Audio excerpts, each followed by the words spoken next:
Cool, man. Hey, I'm John Bohlinger with Premier Guitar. I'm here with Marcus King in Nashville, Tennessee, shortly before his show.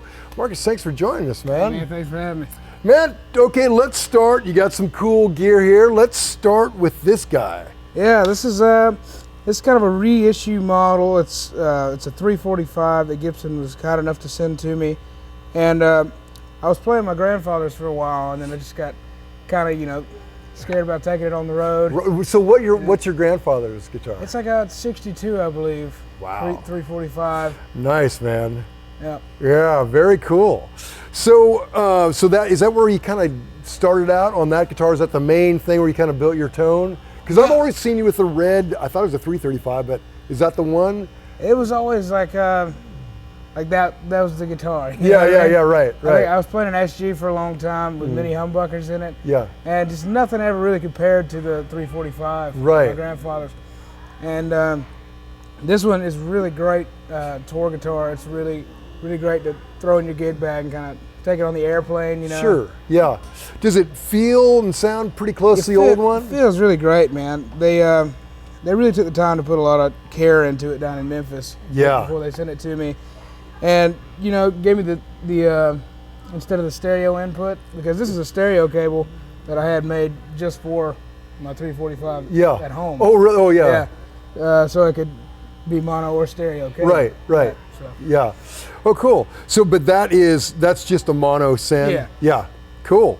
And so do you ever use that mystery switch? The very guitar, I never use it. I mean, like I've said before, only accidentally. Yeah. Right. I accidentally hit it. Yeah. What gauge strings are you running? I'm using Elixr 11s. Oh, cool.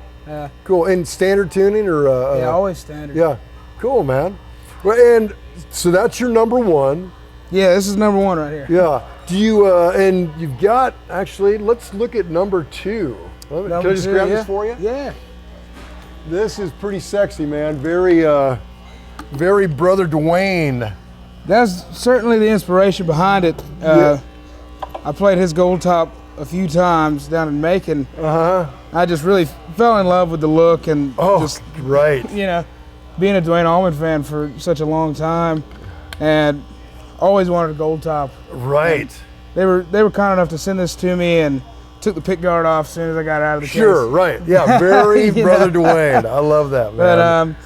But Seymour Duncan sent me some Antiquities to pop in there. So cool. It's got a real good sound to it. Cool. Hey man, play a little bit. Let's hear that bad boy. No, I know you haven't even had a chance to tune it up. I'm throwing you out through. Well, let's see what happens. Let's see if it's in. There we go.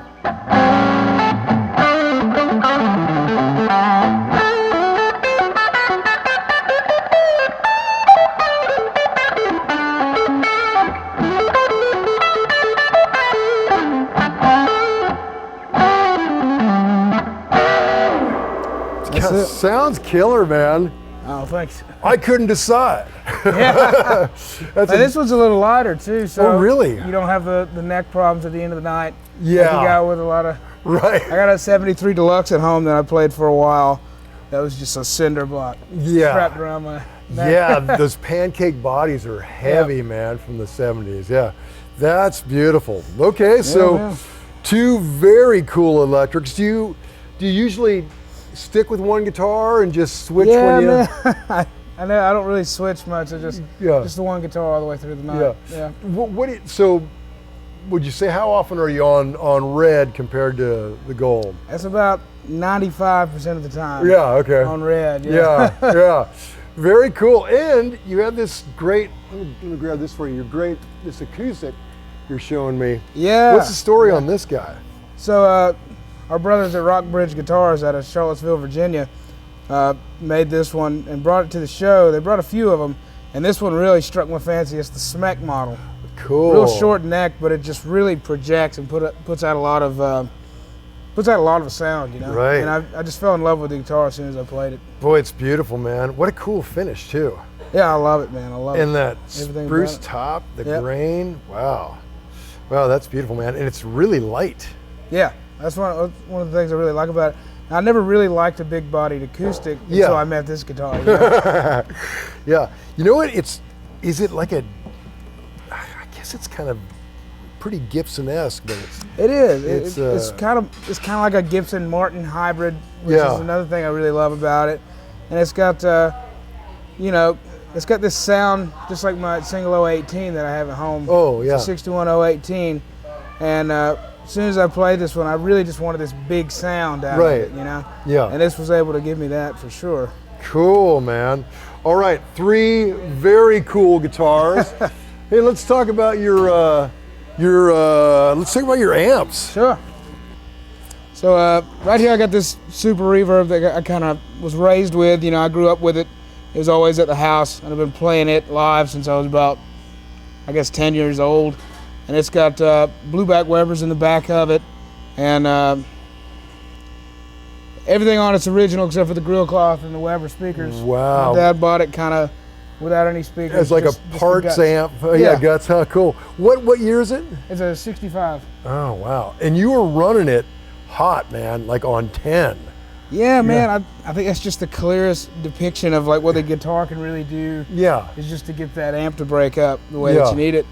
And that's the biggest reason that I use the tube screamer. I cut out the pedal board a long time ago, and the tube screamer stuck around as a power attenuator. Oh, so you can just, so you can keep the tone but bring the volume down, kind of? Yeah, and said before, you know, this plexiglass and the power attenuation, you can tell I've been cussed out by 1 or 2 club owners. So I keep the volume on this tube screamer at about 7 o'clock. Okay. And put the drive up here at about 2 o'clock. Just to get a little bit of edge, you know, a little drive, because why not? Yeah, why not? Yeah, why not, man? Okay, and, very cool. Really, most recent addition to the rig, because I used to run 2 Supers, and then for a while I was running a Marshall with a 50-watt head. Then a good friend of mine out of Asheville, John Shushke, built me a 100-watt model from the amp shop that I was using for a while. But then a good friend, Peter McMahon, who I was introduced through Warren Haynes, turned me on to Homestead Amps, and he brought this out. It's got 2 15s in it. Oh, wow. And I really dug the vibe of the amp as soon as I saw it, because I got one that he made me that's a 2 10s. Oh. I just wanted half of a Super. Right. With the tube screamer feature kind of built in. Sure. And he did that. So he brought this out to a gig in Louisville, Kentucky, and the 2 of them together is just magic, you know. The 15s and the 10s really brings a different sound, you know. Yeah, I love that, and I love that tooled leather look, man. Yeah, man, he's a evil genius. I love it. Yeah, that is great. So you're running. So you've got these just kind of run together out of. Well, let's follow your signal chain. So you go guitar into a trusty Boss. Tenor. Yeah. TU3, okay, to the TU, and from there to the Crybaby. And everything's just on batteries, right? Yeah, just keep them on batteries. Cool. Keep it simple. Yeah, and then you run a 1/4 inch out of there into the tube screamer here. Into the tube screamer. And then from the tube screamer, we're running that signal into just the junction here, the Homestead junction. That's running the 2 amps together. Oh, and then from the amp, we're going into the tube screamer. And then we got 1 cable chaining out of the Homestead into the cool. Chain. Okay, so that just feeds both of them. Okay, very cool, man.